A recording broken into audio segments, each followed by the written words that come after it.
Joining me on the show today are two gentlemen, Prakash Wakankar, BBC commentator, and Rakesh Rao, senior sports journalist.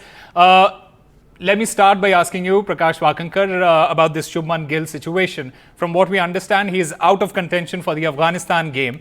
The big question is, will he be back in action against Pakistan? And if he does, will he be 100% match fit? Does it then become important for the Indian openers to have a good outing against Afghanistan?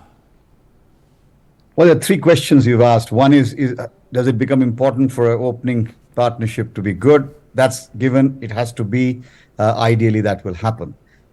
Will he be fit and will he be able to play against Ahmedabad? Look, if it is dengue, and I think now finally we have got word that it is dengue.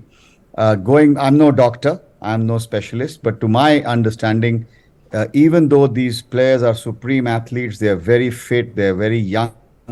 It's not so much the recovery of the platelet counts and to get the medical piece sorted.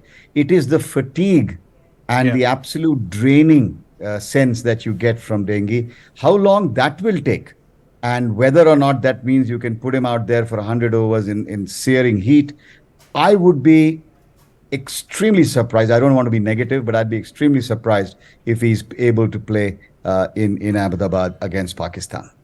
Rakesh Rao, the same question to you. Does it then become important for the Indian openers, especially Rohit and Ishan Kishan, to go out and have a good outing against Afghanistan? Why not? Any match. I mean, why shouldn't the openers have a good time? Irrespective of the situation, irrespective of whether Shubman Gill is available or not, Ishant needs runs, Rohit needs runs, because this is World Cup and the league phase is 9 matches long. So you need, runs. And of course, I mean, and why should we, look at Shubman Gill as somebody who's almost indispensable? I mean, if you have a match against Pakistan, we have the reserves. Shubman Gill, of course, is going to be an asset, provided he's fit. Why should we have a half fit or somebody who is yet to recover from the after effects of dengue? It takes a lot out of you. So let's be fair to that youngster. It is a long tournament. We can always have his services later. But first thing first, let's just have the two openers, get some runs behind them. Because you have a series of matches. It is not just Pakistan. Yeah. You need to peak at the right time. It is not just about doing well in the league and getting, knocked out in the first knockout game. So you got to be, taking you have to take a kind of an overview of everything, take a macro view of things and not just a micro view, and move on. Right. Ahmedabad is where Shubman Gill has excelled. 3 centuries in the IPL. True. He seems to know the ground like the back of his hand. Is the reason why there is a lot of contemplation around whether he should be playing in that match or not. If he isn't playing there, Prakash Wakankar, does it make India question their strategy? Do they go about doing their business in a different manner, or what do you think? I don't think so. I mean, like Rakesh said, you look at this tournament so far, so many of the leading lights of various teams have not been able to play so far. Ken Williamson hasn't played a game. Travis Head couldn't play for Australia. He's probably not even here yet. So there are several teams who have. Ben Stokes hasn't played a game and is unlikely to play tomorrow from what I'm hearing here in Dharamsala. So it is not as if 1 or 2 players is what the team's built around. Of course, Shubman Gill at Motera would be a great plus. But, cricket is a fickle game. God forbid, even if he was fit, he could have been out first or second ball. You never know. So I think India have the strength. We should never forget what we did in Australia with walking wounded. So there is no reason to despair just because Shubman is out. I feel very bad for the young man. He was in the purple patch and he would have loved to play. But I think we need to just look at it exactly like Rakesh said. Look at it holistically. Look at the conditions, and like Rohit said yesterday, and that's been my view right from the beginning, in this tournament, the big challenge for all teams, how do you play the conditions overhead as well as on ground, and how do you play the opposition? It is not a one format game. You can't go out and play just one way. If you do that, you will pay the price. Right, talking about fickle games and talking about many heart attacks. Did you two gentlemen have had one last night? Because India did give a scare right at the beginning. What do you have to say about that chasing masterclass from Kohli and KL Rahul, Rakesh Rao? Well, yeah, for me, yeah, it's like you are looking at a total which was something which was obviously, 200 wasn't something to be intimidated about. I mean, it was quite straightforward.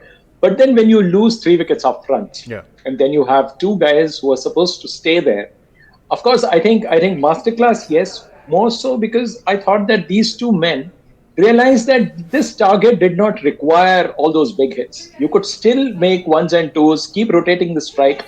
Don't let a bowler have a go at any of them. So I think that maturity was there for everybody to see.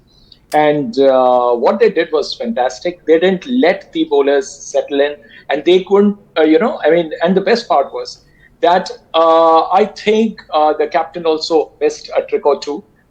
I mean, he could have.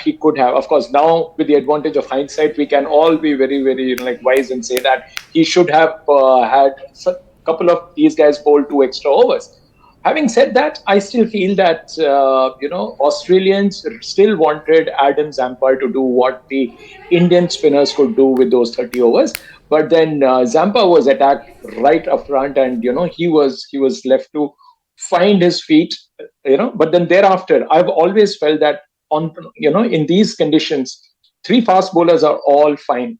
But if the Indians get there, I mean, if they are able to dig their feet in, and then it will be very difficult for anybody to bowl to the Indians, Right. because they know how to build their innings here. Right. That's why when Prakash spoke about the conditions, yes, I'm completely with him on that. It is not just about your attack; it is how you adapt to the given conditions. Right. Prakash Wakankar, one quick word from you. Something unique happened last night. In the very last ball, KL needed a 4 and a 6 to reach his century, but he literally timed his shot a little too well to his liking, and it ended up going for a 6. What do you have to say about that? Should he have got that century?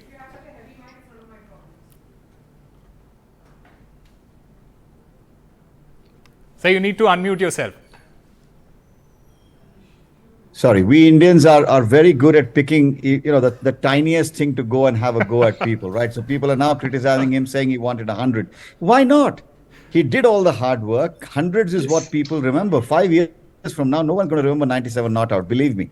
And I think if he had got a 4 and a 6, it was not going to compromise India's net run rate. It was only going to make it even better. Right. So where is the problem? I mean, give the man a break, for Christ's sake. People have been on his case all through that Absolutely. period. At least now stand up that's and very acknowledge that he has lived up to the billing and delivered when it needed.